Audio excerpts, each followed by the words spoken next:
കോളേജിൽ പോകുന്നു പഠിക്കാനോ അതോ ചോദിച്ചു കേട്ടില്ലേ? പഠിക്കാൻ. ഉറപ്പാണല്ലോ?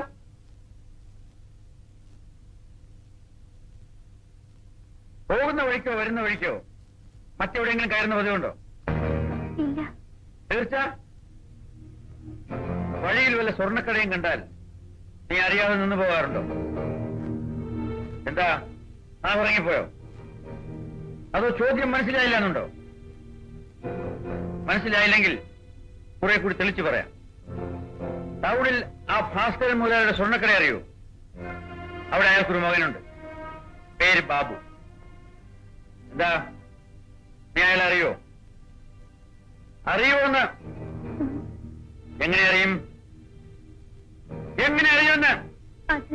അത് ഞാൻ അറിയും, അത്രേ ഉള്ളൂ. ആ, എന്നാൽ ബാബുവിന്റെ അച്ഛനിവിടെ വന്നിരുന്നു നിന്നെ കുറിച്ചുള്ള പരാതിയുമായി. മര്യാദയ്ക്ക് അടങ്ങി ഒതുങ്ങി കഴിയാൻ അയാളുടെ ചെറുക്കാൻ നീ അനുവദിക്കുന്നില്ല എന്ന്, നിന്റെ ശല്യം സഹിക്കാൻ വയ്യാന്ന്. ഓ, നിങ്ങൾ എന്തൊരു മനുഷ്യനായത്! ചുറ്റി വളച്ച് കുത്തി കുത്തി ചോദിച്ച് ആ കൊച്ചിന്റെ നല്ല ജീവൻ അങ്ങ് എടുക്കും. ഭാര്യയോടായാലും മോളോടായാലും കോടതി മുറിയില്ല ചോദ്യവും വിസ്താരവും ഒക്കെ. വിസ്താരം മാത്രമല്ല, വിധിയും കോടതി മുറിയിൽ തന്നെയാണ്.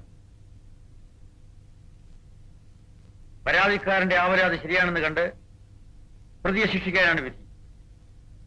അടുത്ത മാസം 21-ാം തീയതി രാവിലെ 9-നും 10-നും ഇടയ്ക്കുള്ള ശുഭമുഹൂർത്തത്തിൽ ബാബു നിന്റെ കഴുത്തിൽ താലി കെട്ടുവാൻ കോടതി ഉത്തരവായിരിക്കുന്നു.